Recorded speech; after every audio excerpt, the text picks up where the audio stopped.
2026 சட்டமன்ற தேர்தலில் காங்கிரஸ் திமுகவுடன் தான் கூட்டணி பேச்சுவார்த்தை நடத்தியுள்ளதாக தற்போது அக்கட்சி மாநில தலைவர் செல்வம் பெருந்தகை தெரிவித்திருக்கிறார். குறிப்பாக தற்பொழுது வரை காங்கிரஸ் எந்த ஒரு இடமும் ரெட்டவிடை போடவில்லை எனவும் அவர் தெரிவித்திருக்கிறார். நேற்றைய தினம் கடலூரில் நடைபெற்ற தேமுதிக பொதுக்கூட்டத்தின் போது அக்கட்சி அதாவது விஜய பிரபாகரன் விஜய் அவர்களுக்கு அறிவுறுத்தியபடி அவர் தெரிவித்திருந்தார். காங்கிரஸை நம்ப தெரிவித்திருந்தார். ஏனென்றால் ஜனநாயக திரைப்படத்திற்கு காங்கிரஸ் நிர்வாகிகள் தொடர்ந்து ஆதரவு அளிப்பது போல அறிவித்துவிட்டு பின்னர் அவர்கள் திமுகவுடன் தான் கூட்டணி அமைப்பார்கள், இதை நம்ப வேண்டாம் எனவும் விஜய் பிரபாகரன் தாவேக தலைவர் விஜய்க்கு அறிவுரை வழங்குவதை போன்று அவர் தனது உரையில் தெரிவித்திருந்தார். இந்த நிலையில் தற்பொழுது அதற்கு பதிலளித்த காங்கிரஸ் மாநில தலைவர் செல்வம் பெருந்தகை தற்பொழுது காங்கிரஸ் யாரிடமும் கொல்லைப்புறமாக பேச்சுவார்த்தையானது நடத்துவது இல்லை எனவும் அவர் தெரிவித்திருக்கிறார்.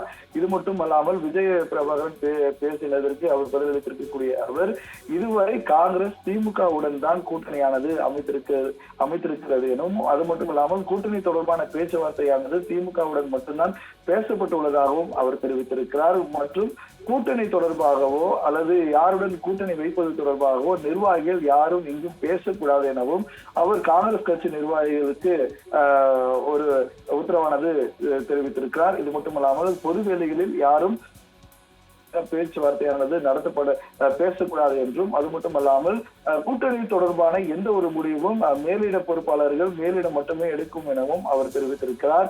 மற்றும் ஜனநாயகம் திரைப்படத்திற்கு சென்சார் சான்றிதழ் வழங்குவதில் மத்திய அரசு தற்பொழுது தலையிட்டதாக மத்திய அரசுக்கு கண்டனம் தெரிவித்து காங்கிரஸ் மூத்த நிர்வாகிகள் மற்றும் எம்பிக்கள் உள்ளிட்டோர் பலர் தங்களது கருத்துக்களை சமூக வலைதளம் மூலமாக விஜய்க்கு ஆதரவாக தெரிவித்து வந்த நிலையில் தற்போது காங்கிரஸ் இரட்டை வேடை போடுகிறதா என்ற ஒரு கேள்வியானது எழுந்திருந்தது. திடீரென ஜனநாயக திரைப்படத்தை மையமாக வைத்து தாவேகாவில் அதாவது கூட்டணிக்கு செல்ல ஏதாவது காய் நகர்த்துகிறாள் என ஒரு பேச்சு பொருளானது பேசப்பட்ட நிலையில் இன்றைய தினம் தமிழக மாநில காங்கிரஸ் தலைவர் செல்வம் பெருந்தகை செய்தியாளர்கள் சந்தித்த போது இதுவரை அது திமுகவுடன் மட்டும்தான் கூட்டணி தொடர்பான பேச்சுவார்த்தையானது நடைபெற்றிருப்பதாகவும் தற்போது திமுகவுடன் தான் கூட்டணி இருப்பதாகவும் அவர் தெரிவித்திருக்கிறார்.